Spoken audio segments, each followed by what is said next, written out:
자, 고린도후서 3장 18절 한 절을 다 같이 읽겠습니다. 고린도후서 3장 18절 시작. 우리가 다 수건을 벗은 얼굴로 거울을 보는 것 같이 주의 영광을 보매 그와 같은 형상으로 변화하여 영광에서 영광에 이르니 곧 주의 영으로 말미암음이니라. 아멘. 자, 오늘은 하나님을 아는 것과 성화, 즉 거룩에 대해서 살펴보도록 하겠습니다.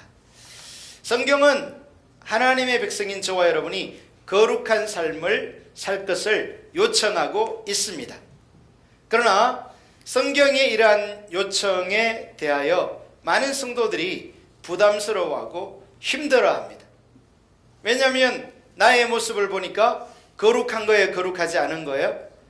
거룩함이 없는 것 같이 여겨지기 때문에 성경이 강조하는 이 거룩에 대해서 우리는 상당한 부담감을 가지고 이렇게 접근하게 되는 것입니다. 자, 그러나 오늘 이 말씀을 통해서 성경이 우리에게 말하는 거룩이 어떻게 이루어지는지를 깨닫고 마음의 부담감이 내려지고 하나님의 은혜가 부어지기를 예수님의 이름으로 축복합니다. 자, 여기 고린도후서 3장 18절을 보면 특이한 말이 나옵니다. 우리가 다 수건을 벗은 얼굴로 거울을 보는 것 같이. 여기 수건을 벗은 얼굴로 거울을 본다, 이 말은 이제 여러분이 오해하면 세수하고 이렇게 수건으로 이렇게 얼굴 닦고 그 다음에 이렇게 거울 보나 이렇게 생각할 수 있는데요, 전혀 그런 얘기가 아닙니다. 이것은 두 가지를 이해해야 알 수 있는 말인데요. 첫 번째, 유대인들은 이 성경이 이제 약 2000년 전에 쓰여졌으니까 2000년 전 유대인들은 얼굴에 이렇게 수건, 두건 같은 것을 썼습니다. 여러분이 지금 오늘날에도 모슬림들을 보면 이렇게 특히 모슬림 여성들이 히잡이라고 하는 얼굴을 이렇게 가리는 수건을 쓰잖아요. 그런 식으로 이해하면 되겠습니다. 유대인들도 이 수건을 그들은 꼭 얼굴에 가리는 그런 전통, 풍습이 있었습니다. 그런데 유대인들은 그러면 왜 이 얼굴을 수건으로 가리는 풍습이 있었냐면요, 제가 이제 이렇게 아프리카나 더운 지역에 가보니까 거기에 이렇게 직사광선이 굉장히 강합니다. 그래서 뭐 그렇지 않아도 온도가 이렇게 40도가 넘어가는데 이렇게 수건을 꽁꽁 싸고 있으면 너무 덥지 않을까 이렇게 생각할 수 있는데 사실 그렇지는 않습니다.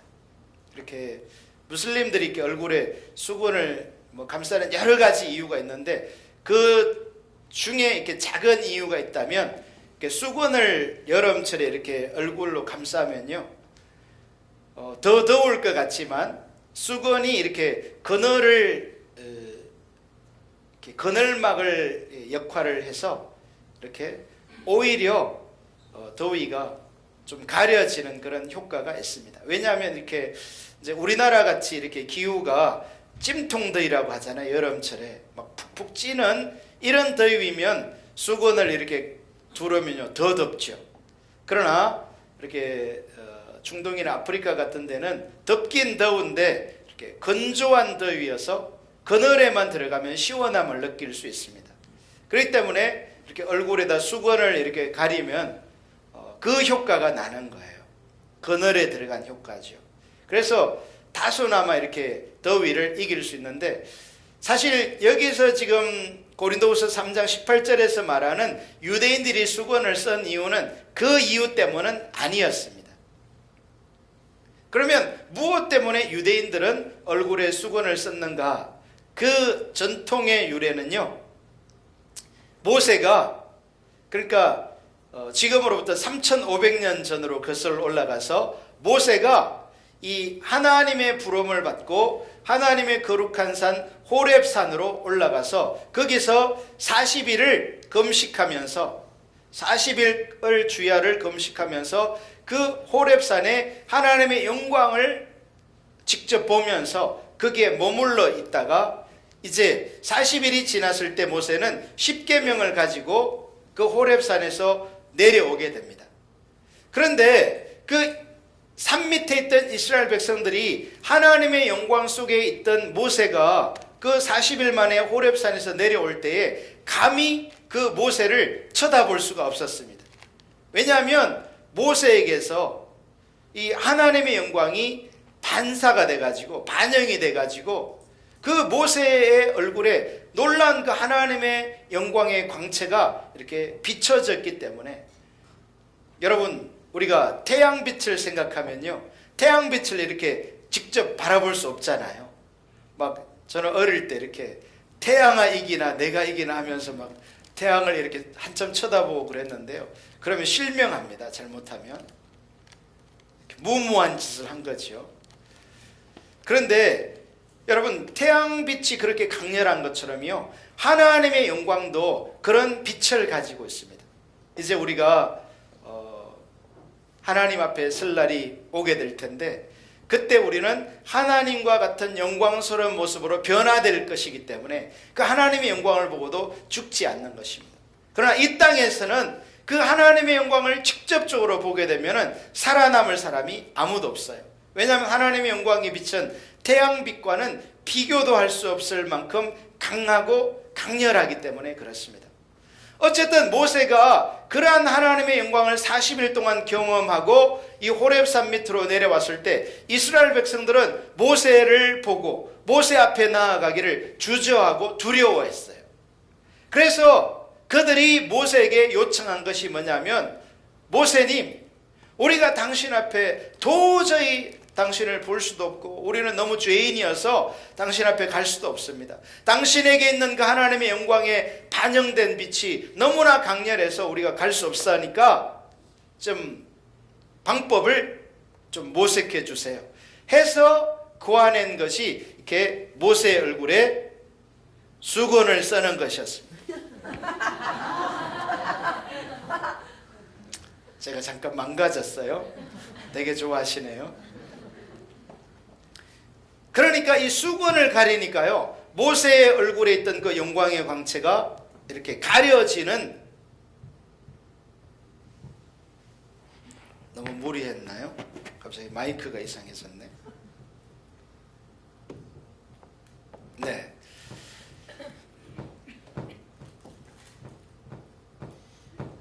제가 좀 뽑아 주실래요? 수건을 이렇게 썼더니 영광이 있는 사람이 이렇게 영광을 가려야 되는데 하나님의 영광이 없는 사람이 이렇게 흉내를 내니까 막 마이크가 고장이 나네요. 그 이래로 이스라엘 백성들은 이제 얼굴에 수건을 가리는, 아마 그 모세가 얼굴에 수건을 가린 모습이 보기 좋았나 봐요. 그래서 이스라엘 백성들은 그때부터 이렇게 얼굴에 수건을 가리는 풍습, 전통이 생겨나게 된 것입니다. 지금 이 고린도서 3장 18절은 우리가 다 수건을 벗은 얼굴로 거울을 보는 것 같이 수건을 벗다라는 말은 바로 그 얘기를 하는 거예요. 그러니까 거울을 보려면 이 얼굴에 이렇게 수건으로 가리고 있으니까 거울을 볼 수 없잖아요. 그래서 어떻게 한 거예요? 수건을 벗고 거울을 보는 거죠. 한편으로 여기서 거울을 보는 것 같이 라는 말도요, 이 거울도 마찬가지인데 또 하나 우리가 이해가 필요한데요, 이 2000년 전 거울은 오늘날과 같은 유리 거울이 아니었습니다. 뭐 오늘날은 핸드폰에도 이렇게 거울이 있어가지고 핸드폰을 보면 이렇게 거울이 나타나는데, 이 2000년 전에는 거울이 청동 거울이었습니다. 쉽게 말하면 그 우리 조상들이 썼던 놋그릇 있잖아요. 놋그릇을 이렇게 닦으면, 깨끗하게 닦으면 그게 반질반질해지면서 그게 광채가 나고 빛이 비칩니다. 사람들의 모습이 이렇게 비추어지는 거죠. 그러나 여러분, 아무리 그 청동을 반질반질하게 닦아도요, 내 얼굴을 자세히 볼 수는 없습니다. 그냥 내 형체만 있는 거예요. 저도 이렇게 가끔 급할 때는 이렇게 TV 같은 데서 이렇게 이렇게 머리 빗을 때가 있거든요. TV에 이렇게 나를 비춰보면 이렇게 그 TV에 반사되는 것 때문에 형체는 있지만 내 얼굴에 뭐가 묻은지는 볼 수가 없지요. 그러나 어쨌든 이렇게 대충 머리는 빗을 수 있어서 가끔 그런 식으로 이렇게 할 때가 있는데, 마치 이스라엘 백성들이 2000년 전에 거울을 그런 식으로 썼다는 겁니다. 자, 이 두 가지 상황을 염두에 두시면 오늘 이 고린도후서 3장 18절의 말씀을 조금 이해할 수 있는데요. 우리가 다 수건을 벗은 얼굴로 거울을 보는 것 같이, 그러니까 이 수건을 벗는다라는 말은 모세가 행했던 수건, 또 유대인들이 가졌던 그 수건을 벗는다, 이런 의미도 되지만 한편으로 이것을 조금 더 확대 해석해서 영적인 의미를 부여한다면 이 수건을 벗는 것은요, 수건을 쓴다는 것은 구약을 의미하는 거고, 구약의 이스라엘 백성들은 다 수건을 썼으니까요, 이 수건을 벗는다라는 말은 신약의 백성을 의미한다, 이렇게 이해할 수 있는 거예요. 할렐루야.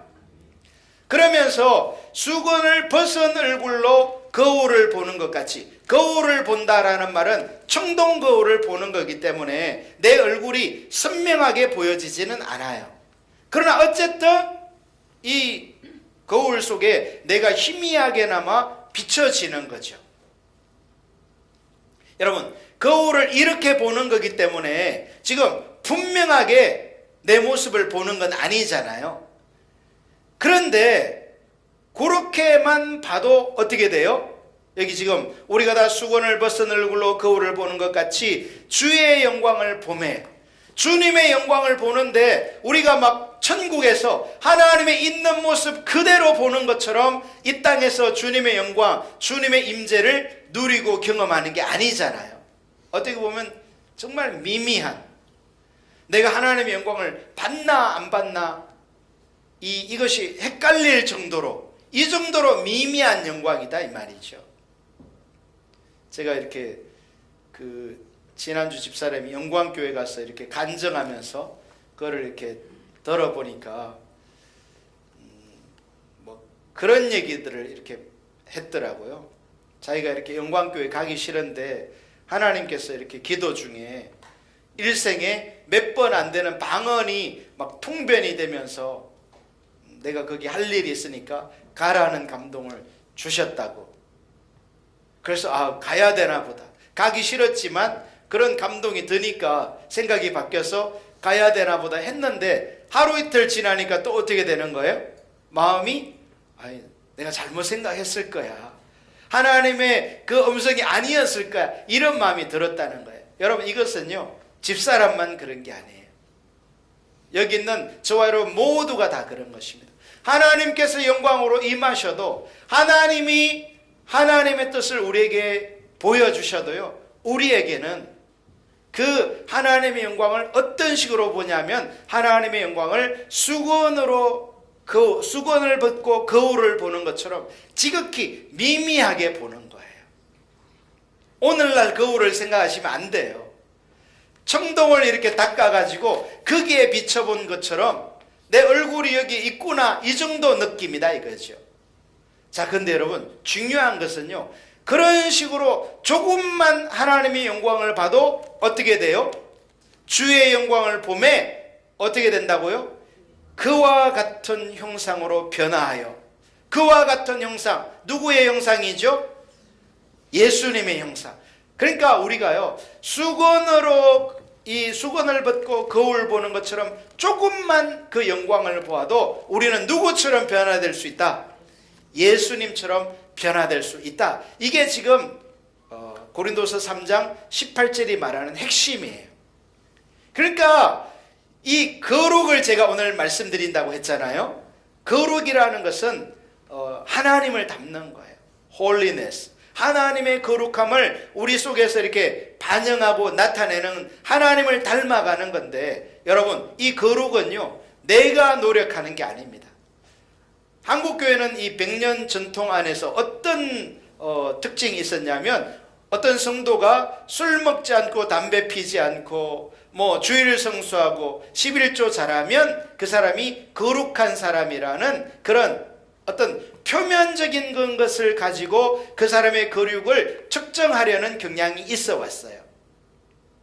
여러분, 근데 예를 들어서 집사님이라고 합시다. 동독의 어떤 집사님이 술 먹지 않고 담배도 피지 않고 주일도 한 번도 빼먹지 않고 11조도 잘할지 몰라도요, 그 내면에는 온갖 더러운 죄로 가득할 수 있을까요? 있을 수 없을까요?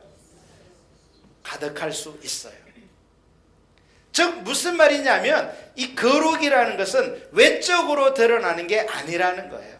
외적인 것을 가지고 측량할 수 없다는 겁니다. 당연히 거룩한 그리스도인들은 술, 담배 하지 않겠죠. 당연히 주일 성수 11조 잘 하겠죠. 그러나 그럼에도 불구하고 그 사람의 거룩은 그러한 외적인 것으로 측량할 수 있는 게 아니라는 거예요. 오히려 거룩은 뭐냐? 이 거룩은 주님의 영광을 본 자가 주님을 닮아가는 모습, 예수 그리스도의 형상이 그에게서 나타나는 모습, 그것이 거룩이라는 거예요. 할렐루야. 그렇기 때문에 우리 동덕의 모든 성도들이 예수 그리스도의 영광을 보고 예수님을 닮아갈 수 있게 되기를 주님의 이름으로 축복합니다. 자, 그런데 여기서 우리가 주의해야 될 것, 주목해야 될 것은 뭐냐면 이 거룩이라는 것이 하나님이 우리에게 각 사람마다 다르게 하나님의 거룩을 보여주시고 나타내시는데, 그것이 거울로 보는 것처럼 2000년 전 그 거울로 보는 것처럼 희미한 모습이라 하더라도 그 거룩은, 그 희미한 하나님의 영광은 우리를 완전히 변화된 사람으로 만들어 간다는 거예요.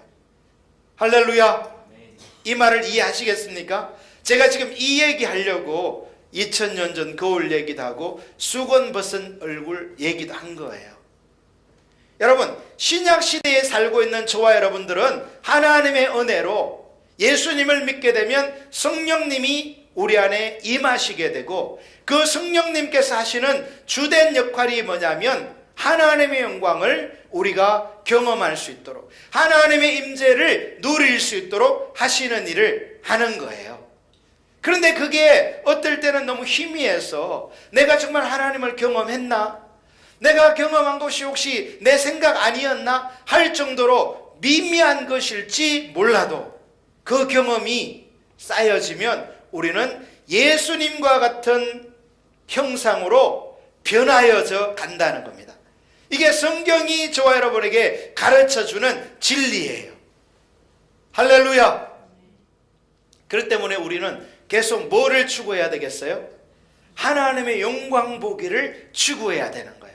왜냐하면 이 영광은 지금 이 18절에서도 말하듯이 주의 영광을 보매 그와 같은 형상으로 변화하여 영광에서 영광에 이르니, 이 영광에서 영광에 이르다라는 말은 뭐냐면 이 하나님의 영광, 하나님의 임재를 조금이라도 경험한 사람은 그 다음 순간에는 더 큰 영광을 경험할 수 있다, 이 말이에요.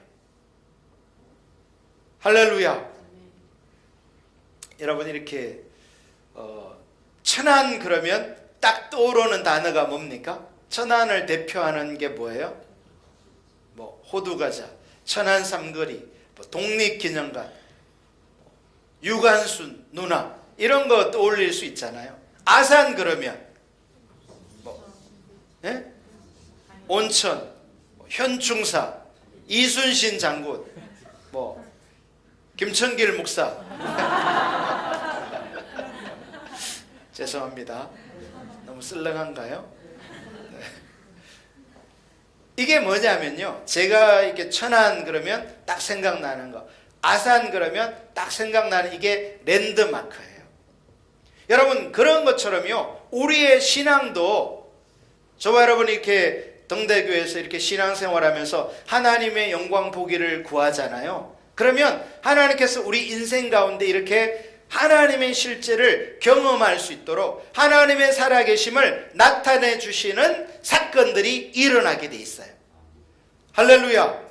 그래서 이렇게 하루하루를 살아가면서는 내가 하나님을 아나? 내가 하나님을 경험했나? 이런 생각이 들 수 있는데, 이렇게 인생을 길게 5년, 10년 20년 이런 단위로 저같이 이렇게 50년 이렇게 딱 보면요, 하나님이 내 인생 가운데 이렇게 딱 찾아온 시점들이 있어요.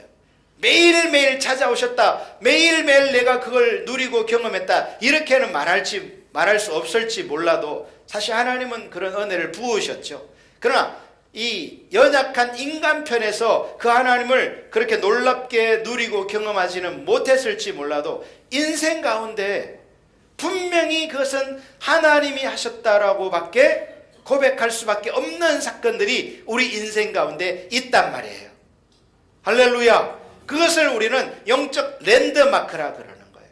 그래서 내 삶 속에서 이렇게 경험한 그 하나님, 영적 랜드마크들을 이렇게 모아보면요, 하나님이 나를 어떻게 인도하는지를 알 수 있어요. 여러분이 이제 2017년 연말도 되었으니까 한번 올해 하나님이 어떤 일을 나에게 허락하셨나, 아니면 최근 5년 동안 하나님이 어떻게 역사하셨는가를 한번 곰곰이 묵상해 보십시오. 그것은 대단히 중요한 거예요. 어떤 단순한 경험이나 체험이 아니라 하나님이 앞으로도 내 인생을 어떻게 이끌어갈지를 알 수 있는 거예요. 그런데 이 영광에서 영광으로 이른다라는 말은, 그렇게 하나님의 실제를 경험한 사람들은요, 그 다음 영광이 예비되어져 있다라는 거예요. 할렐루야. 그리고 저와 여러분이 이 하나님의 영광을 경험하게 되면은 우리는 점점 더 누구를 닮아가는 거예요? 점점 더 예수 그리스도를 닮아가게 되는 것입니다.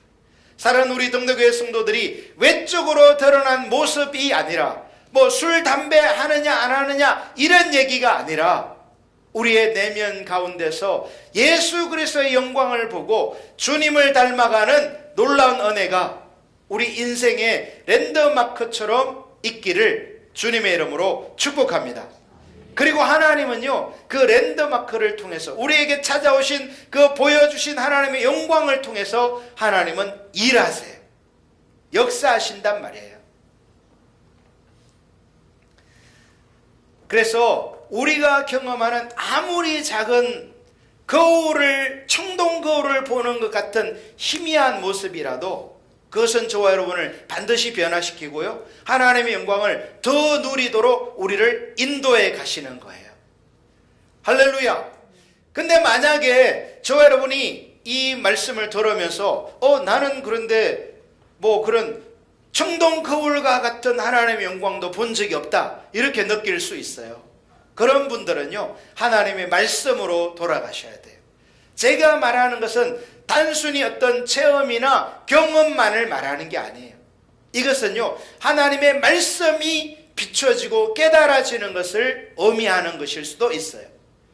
예를 들면, 자, 한번 여러분 로마서 5장을 한번 펴보겠습니다. 예를 들어서 이런 거예요. 로마서 5장 18절 같이 읽어보죠. 시작. 한 범죄로 많은 사람이 중죄에 이른 것 같이 한 의로운 행위로 말미암아 많은 사람이 의롭다 하심을 받아 생명에 이르렀느니라. 아멘. 자, 한 범죄로 많은 사람이 정죄에 이른 것 같이, 한 범죄, 누구를 가리킵니까? 아담을 가리키죠. 아담 한 사람의 범죄가 오는 모든 인류를 어디에 이르게 해버렸어요?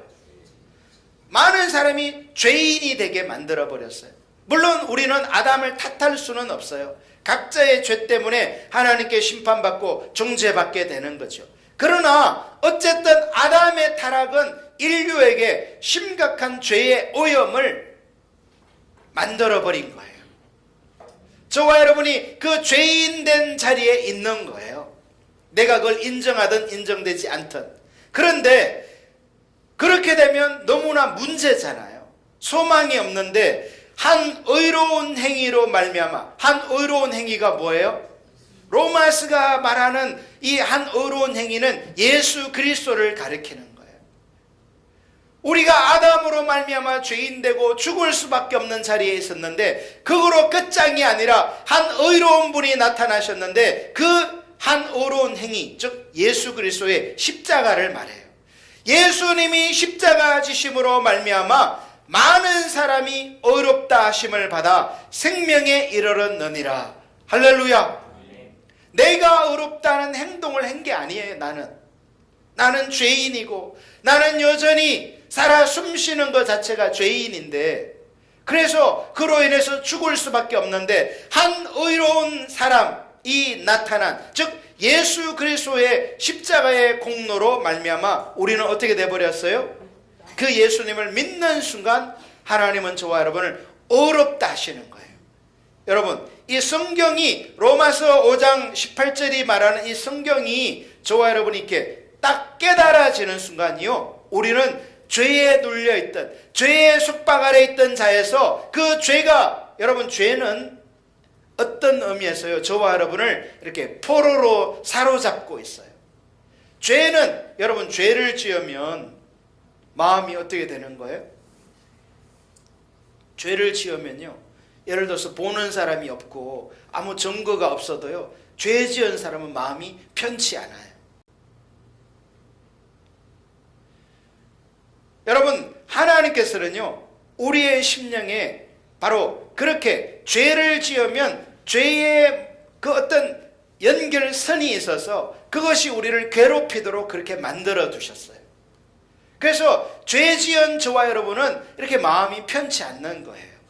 그런데 놀랍게도 예수 그리스도의 십자가의 이 구속 사건으로 인해서 그 예수 그리스도를 믿는 자는 어떻게 된다는 겁니까?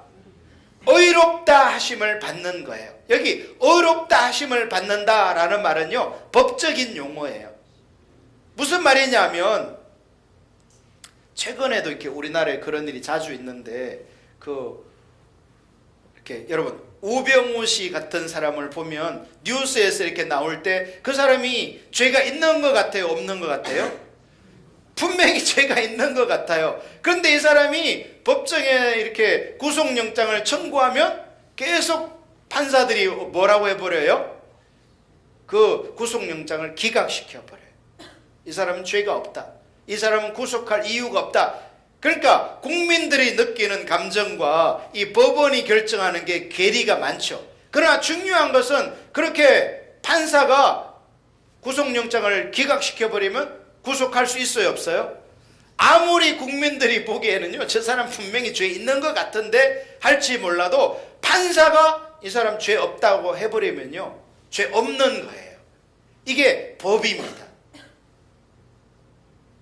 물론 판사가 그러면 안 되겠지만, 죄 있는 사람은 죄 있다 이렇게 해야 되겠지만, 어쨌든 판사가 결정하는 자에 따라서 이 유죄냐 무죄냐는 결정되는 거예요. 여러분, 근데 성경은 바로 그 법적인 용어를 써서 많은 사람이 의롭다 하심을 받았다, 이 말은요 법적인 용어예요. 할렐루야. 우리는 이 마음에 아담 이후로 죄에 오염되고 죄를 지어서 마음의 가책을 받고 내가 죄인인 것처럼 생각하는데, 재판장이신 하나님이 아들 예수님 때문에 우리를 뭐라고 선포해 버리는 거예요? 무죄, 흰 눈보다 더 희게 되었음. 할렐루야. 이건 진짜 아멘이에요. 양털보다 더 희게 되었음. 아멘. 이게 하나님의 이 최종 재판관이신, 여러분 이 땅에 있는 모든 재판관은요 하나님을 반영한 사람들이에요. 하나님이 재판장이다. 우리가 죽었을 때 이제 하나님 앞에 서서 최종 심판을 받아야 한다라는 것을 이 땅에서 보여주는 거예요. 그렇기 때문에 재판장들은요 하나님을 믿어야 되고 하나님을 두려워해야 되고 하나님처럼 재판해야 되는 거예요, 원래는. 할렐루야. 동대교회 우리 청소년들이 이렇게 판사, 재판장이 되어서 하나님의 영광을 반영한 판결을 할 수 있기를 축복합니다. 믿으시고 아멘 하는 거예요, 그냥 아멘 하는 거예요. 여러분 자녀들이 판사가 돼가지고 검사가 돼서 변호사가 돼서 제대로 된 법을 집행하는 것은요, 하나님의 나라가 임하는 것과도 관련이 있어요. 왜냐하면 이 땅에 있는 재판관은 하나님을 반영하는 사람이에요. 그래서 자기 멋대로 행동하면 안 돼요, 원래는. 그런데 너무나 놀랍게도 하나님께서는 예수님 때문에, 여러분, 그래서요, 이 예수님은 한편으로 우리가 이해하기 쉽게 말한다면 뭐와 같냐면 선글라스와 같아요. 예수님의 십자가의 보혈은 선글라스와 같아서 이 재판장이신 하나님이 이 십자가 선글라스를 끼면, 오늘 수건 여러 가지로 쓰이네요. 이게 선글라스, 금정 선글라스를 끼고 여러분을 보면 어떻게 보여요? 검게 보이잖아요, 까맣게. 빨간 선글라스를 끼고 여러분을 보면 빨갛게 보이는 것처럼 하나님은요, 아들 예수 그리스도의 십자가를 선글라스로 저와 여러분을 보기로 작정하셨어요. 할렐루야. 그리고 십자가를 통해서 저와 여러분을 보니까 우리가 죄인인 거예요, 의인인 거예요? 의인인 거예요. 할렐루야. 바로 이 사실이, 내가 의로운 자가 되었다는 사실이 여러분이 말씀을 읽을 때에 깨달아지는 사건이 있어져야 그게 바로 하나님의 영광이 임한 거예요. 하나님의 영광이 내 심령 가운데 말씀을 깨닫게 하시는 사건으로 찾아올 수 있기를 예수님의 이름으로 축복합니다. 단순히 경험이 아니다 이거예요. 하나님의 말씀이 정말 믿어지는 이 사건을 통해서 우리의 영적 상태는요, 영적 랜드마크가 세워져서 어떠한 환난과 이 공경에도 이 영적 풍랑이 일고 막 그럴 때가 있거든요. 그런 순간에도 우리는 흔들리지 않는 거예요. 할렐루야. 동덕의 성도들에게 주님의 말씀의 영광이 비춰지기를 주님의 이름으로 축복합니다. 그래서 성경은요, 의롭다 하심을 받아, 의롭다 하심으로 끝난 게 아니에요. 의롭다 하심을 받아 어디에 이르렀느니라? 생명에 이르렀느니라. 여기 생명이라는 말은요, 하나님의 실제를 말해요. 조에라는 이 헬라어인데, 이 말은 하나님의 실제, 하나님의 영광을 볼 수 있는 자가 되었다 이 말이에요. 사랑하는 동대교회 모든 성도 여러분 한 사람 한 사람에게 하나님의 이 생명의 역사가 나타나기를 주님의 이름으로 축복합니다. 이 하나님의 생명이 우리의 삶에 임하면요, 우리는 세상의 유혹을 이기고 탐심을 이기고 죄를 이기고, 할렐루야. 여러분, 하나도 내 힘으로 이길 수 있는 게 없습니다. 하나님의 영광이 임할 때, 하나님의 생명이 임해서 우리는 세상을 이기는 거고 죄를 이기는 거고 탐심을 이기는 거예요. 아멘. 요셉이 유혹이 왔지만 하나님의 생명이, 하나님이 그와 함께하기 때문에 그는 내가 하나님 앞에 있다, 코람데오의 그 자세를 가지고 그에게 다가오는 그 유혹을 이기는 거예요.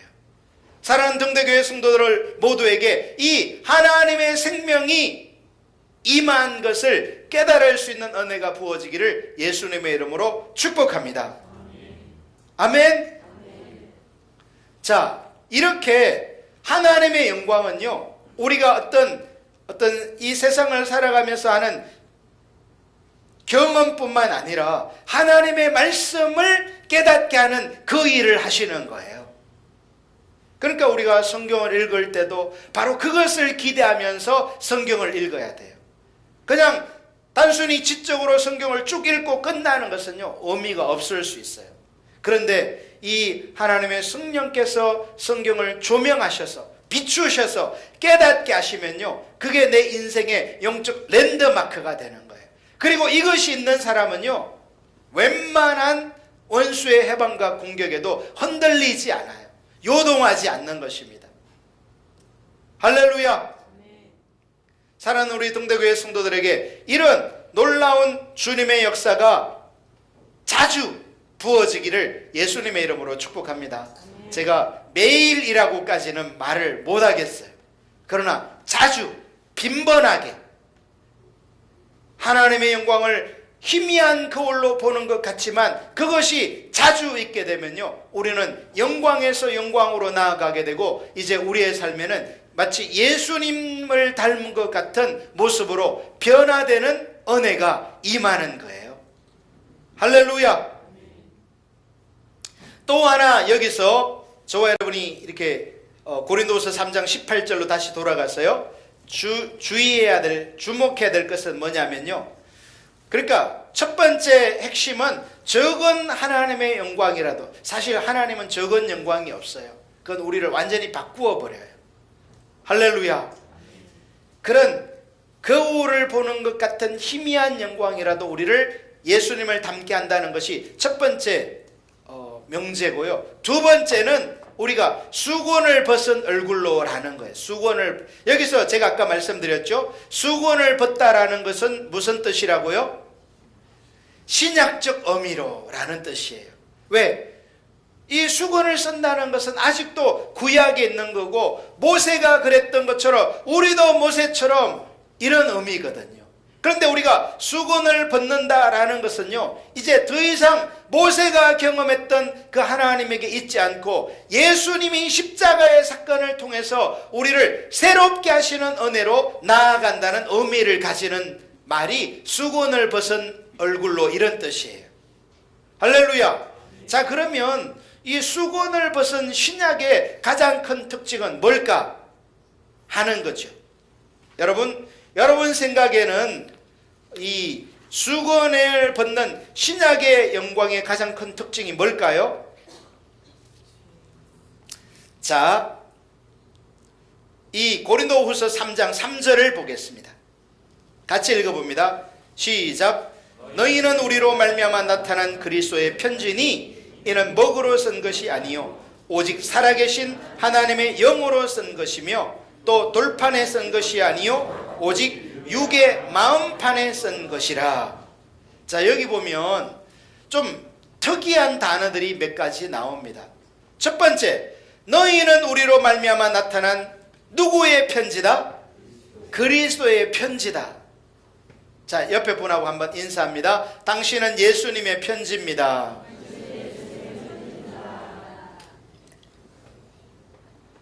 여러분, 불신자들이요, 저와 여러분을 보면 이 사람이 나에게 보내어진 예수님의 편지구나, 이것을 깨닫고 우리가 이 세상을 살아가셔야 돼요. 여러분, 저와 여러분은요, 이 세상에 날마다 배달되어지는 예수님의 편지로 살아가는 겁니다. 그게 성경이 우리에게 말하는 거예요. 할렐루야.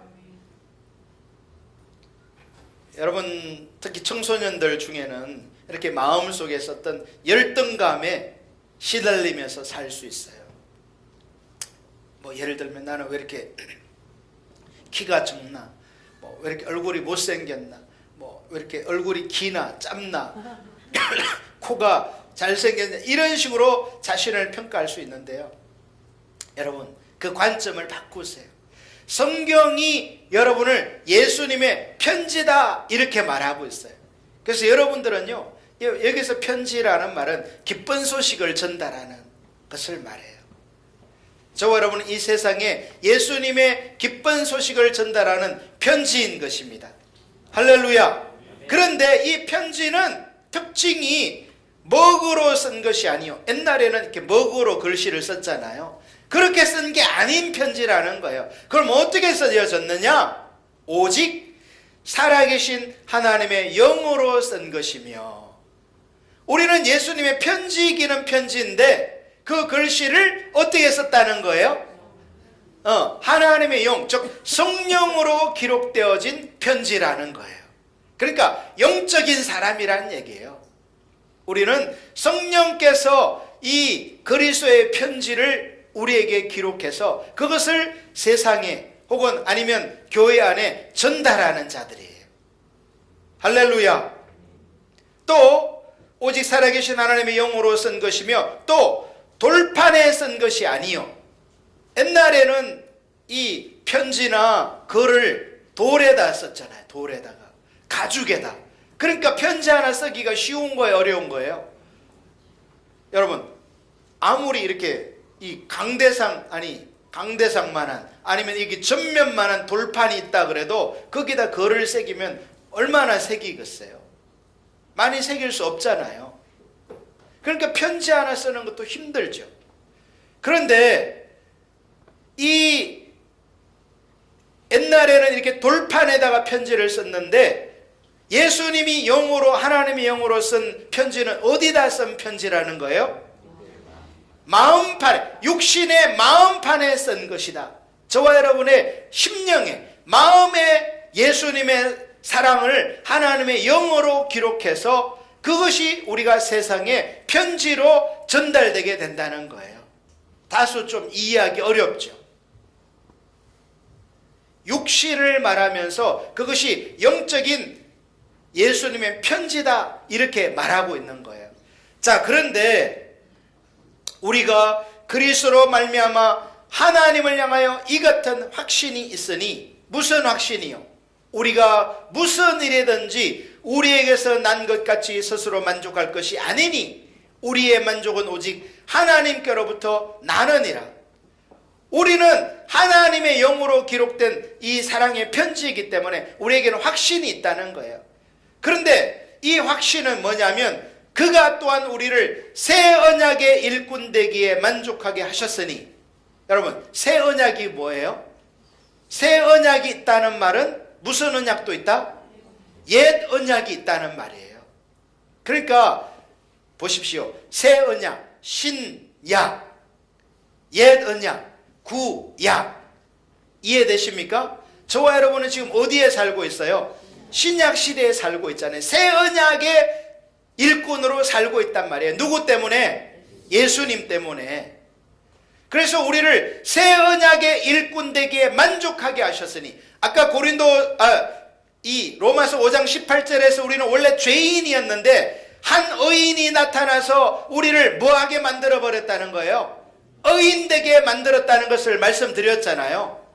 할렐루야. 그런데 그것으로 끝난 게 아니에요. 이 새 언약의 일꾼 되기에 만족하게 하신 거예요. 저와 여러분이 예수님을 믿는 순간이요, 우리는 이 신약의 하나님의 동력자, 하나님의 일꾼이 되도록 완벽한 조건을 채우는, 가지는 사람이 된 거예요. 제가 그럼에도 불구하고 등대교회 성도들, 재직들에게는 일꾼 그 표시를 해서 나하고 상담하라 했지만은, 그러나 기본 전제 조건은 뭐냐면 이 신약의 성령이 임한 사람은 하나님의 일꾼 되기에 이미 만족한 조건을 가지고 있는 거예요. 할렐루야. 이게 성경이 저와 여러분을 바라보는 놀라운 관점이에요. 뭐가 부족하지 않아요. 자, 일꾼 되기에 만족하게 하셨으니, 자, 그런데 이걸 어떻게 했는지 잘 보세요. 이게 중요한 얘기입니다. 율법 조문으로 하지 아니하고, 뭐로 하지 않아요? 율법 조문으로 새 언약의 일꾼 되게 하지 않았다는 거예요. 율법 조문으로 하지 않았다는 말은, 율법 조문이라는 말은 율법의 이 조항들을 가리키거든요. 직역하면 율법의 조항 하나하나를 지켜서 일꾼 되도록 하지 않았다는 겁니다. 여러분, 만약에 하나님이 저와 여러분을 율법의 그 조항들 하나하나를 지켜서 그것을 다 지켰으면 일꾼이 되게 하고, 그렇지 않으면 너희는 새 언약의 일꾼 되지 못한다 라고 했다면 우리는 일꾼 돼요, 못 돼요? 못 되잖아요. 우리가 어떻게 율법의 조항을 다 지킵니까? 근데 너무나 감사하게도 성경은 율법 조문으로 새 언약의 일꾼 되는 그 만족을 이루지 않았다라고 말하고 있는 거예요. 할렐루야. 감사한 일이죠. 그러면 어떻게 했어요? 오직 영으로 함이니, 즉 성령으로 했다는 겁니다. 할렐루야. 우리가 하나님이 그리스도의 편지로 쓸 때도 성령으로 썼고요, 새 언약의 신약의 일꾼 되기에 만족하게 한 것도 우리가 율법 조항들을 하나하나 지켜서 하나님의 일꾼 된 게 아니라 뭐로 하셨다? 성령으로 하매니, 성령으로 일꾼 되게 하셨다는 거예요. 자, 옆에 사람을 다시 한번 축복합니다. 당신은 성령의 사람입니다. 성령으로 일꾼이 되었습니다. 이게 비춰져야 되는데, 이게 깨달아지면요 정말 놀라운 사람이 되는 거예요. 할렐루야. 율법 조문으로 하지 않고 오직 영어로 함이니. 자, 그러면 율법 조문은 어떻게 되는 거예요? 율법 조문은 죽이는 것이요. 구약의 하나하나 율법의 조항들은요, 그 율법의 조항들을 저와 여러분에게 갖다 대버리면 그 율법의 조항들은 저와 여러분을 뭐 한다? 죽인다. 즉 사형 판결을 내린다는 거예요. 왜요? 왜 율법의 조문들이 사형 판결을 내리죠 우리에게? 그렇죠. 율법의 조항들이 잘못되어서가 아니라 율법의 조항의 수준이 너무 높기 때문에 아담 이후로 죄인된 저와 여러분은 율법 조항을 지킬 수 있는 사람이 아무도 없는 거예요. 그렇기 때문에 이 율법 조문을 갖다 대버리면요 우리는 뭐 할 수밖에 없는 거예요? 죽을 수밖에 없는 거예요. 그래서 우리는 율법 조문 앞에 서면 안 되고 어디로 달려가야 돼요? 그렇죠. 성령에게 달려가야 되는 거예요. 성령에게 가야 우리는 살아나고 성령에게 가야 신약의 일꾼이 되는 거예요. 아멘. 이게 복음이에요 여러분. 율법 조문은 죽이는 것이요 영은 즉 성령은 뭐하는 것이니라? 살리는 것이니라. 할렐루야. 그러니까 우리가 제가 지금 거룩을 말하고 있는 거예요. 내가 이 거룩을 율법 조문대로 거룩하게 살아봐야 되겠다 이렇게 하는 사람은요 뭐 할 수밖에 없는 거예요. 결과는 뻔해. 죽을 수밖에 없는 거예요. 사형 판결을 이미 받아놓은 거나 마찬가지다 이 말이에요. 율법 조문 앞에 서는 사람은. 근데 살려면 어떻게 해야 돼요? 누구에게 달려가면 돼요? 성령, 즉 예수님을 믿어서 우리에게 선물로 임하시는 그 성령님 앞에 서게 되면 그 성령님은 우리를 날마다 뭐 하시는 거예요? 살리는 거예요. 하나님의 은혜로 살리고 성령의 능력으로 살리고 성령님께서, 그래서 성령은 예수님이 성령을 뭐라고 칭하셨어요? 보혜사. 따라합시다. 보혜사.